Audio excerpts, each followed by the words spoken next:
So I chose to read Jangles for you guys today, and this is one of my favorite books from when I was a kid. Have you ever thought about what it would be like to be a fish?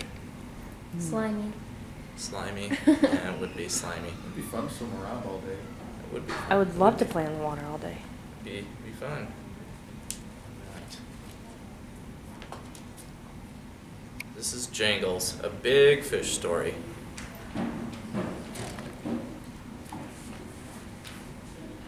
When the sun goes down and the weather's just right, Big Lake gets smooth as glass and a thin mist whispers across it. That's when you might catch a glimpse of Jangles. My father told me lots of stories, but my favorite was about a giant trout he saw when he was a kid. I still remember sitting with him in front of the big stone fireplace at the cabin. He pulled out a dirty green tackle box and shook it a couple of times so it rattled. Then he told me this story.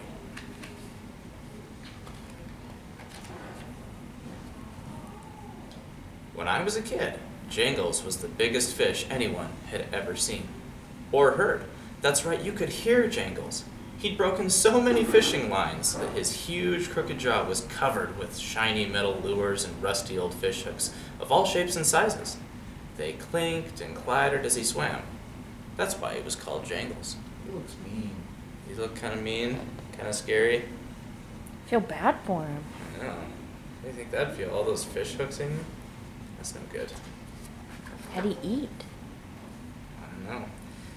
Jangles was so big he ate eagles from the trees that hung out over the lake and full-grown beavers that strayed too far from home. Look at that. It's a big fish, huh? That's a huge fish. It's a big fish. But he didn't seem to care much for the taste of kids. In fact, people swear one time Jangles saved a baby who fell into the lake when his family's canoe tipped over. They say he took that baby up so gently that none of the hooks even stuck it, and he swam it to shore. Supposedly, he gave the baby's mama a dirty look, as if to say, "What are you doing bringing your precious little baby out here in a tippy old canoe?" So maybe he's kind of nice. You never know. What do you guys think? Do you think he's nice? Yeah. Everyone wanted to catch Jangles.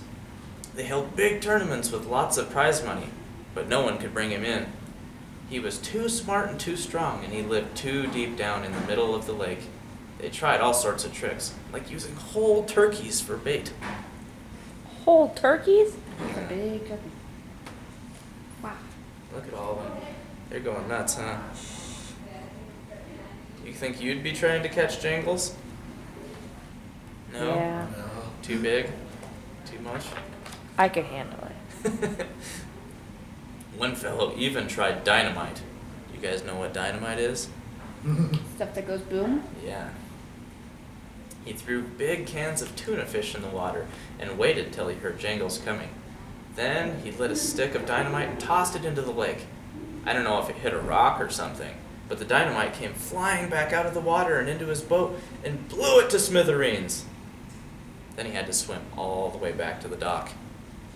He said Jangles came up and bumped him on the butt, but nobody believed him. What do you guys think? Jangles threw it back out of the water. Yeah, I bet so. Jangles is a pretty smart fish.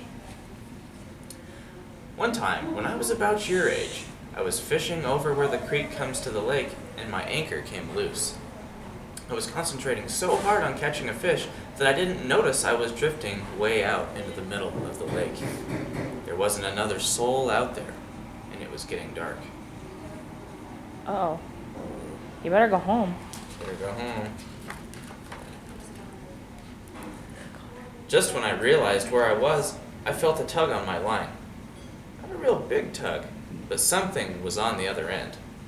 I started to reel it in. It was wiggling all right, but it didn't really feel like a fish. I finally got it in, and what do you know? I'd snagged an old fishing pole that someone must have dropped out of the boat a long time ago. That's lucky. That's not what you're supposed to catch. No. It's got seaweed on it and stuff. It's probably no good anymore. Maybe it is. I started to reel it in too. I cranked and finally felt the end of it, getting closer to the surface. Then I heard something that made my whole body feel all prickly.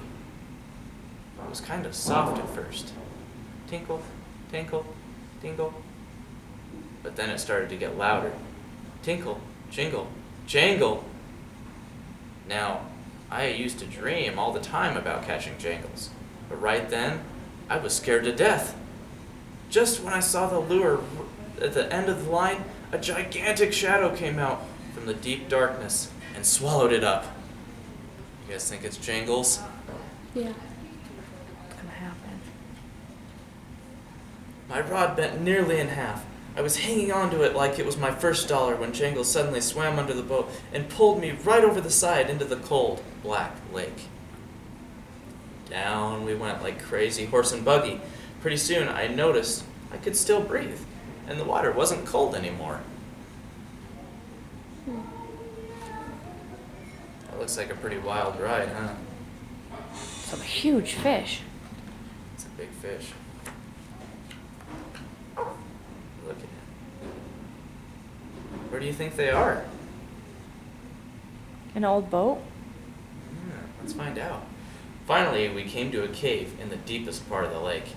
It was decorated with parts of old boats and lots of rods and reels. "This is my home," said Jangles. "It's been a long time since I had a visitor." His voice was so low and soothing, it seemed perfectly natural this fish was talking, so I wasn't afraid at all. I've never heard a fish talk. Yeah, fish Oh, don't talk. Me neither. Jangles is a special fish, it seems like. Then Jangles told me stories. Amazing, wonderful stories about the beginning of the earth before there were people, and stories about wise old redwood trees and animals who were silly, and the great fish that lived before him in Big Lake. It was like Jangles was my magic uncle. After a while, I started to get sleepy, and he said, "Time to go."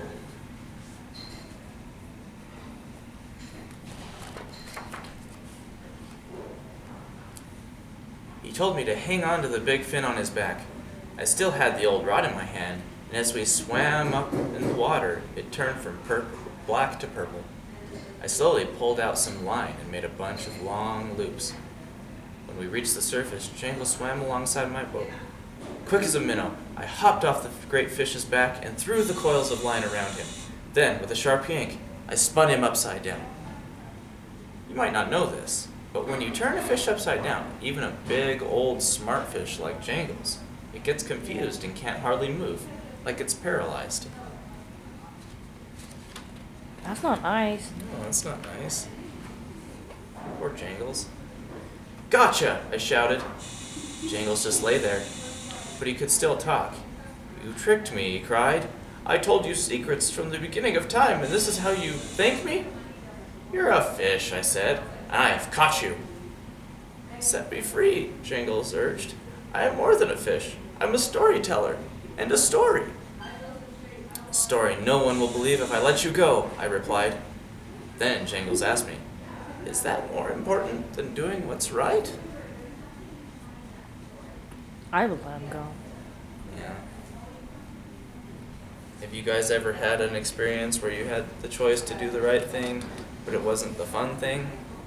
Yeah. Yeah.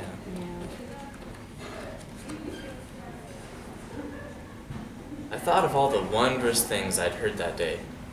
Then I thought about people dragging whole turkeys around the lake. "You're right," I said. "I'm sorry. I'll set you free. But what can I do to apologize?" I swear Jangles grinned at me with that big, crooked, jingly jaw of his. "There's one thing you can do to help me," he said, "and it would also prove you caught old Jangles." What is he gonna do? Picture? Remove the. Called it. That's when my dad stopped telling his story and gave me his tackle box. It was full to the top with shiny metal lures and rusty old fish hooks of all shapes and sizes. He never told anyone about catching that giant fish.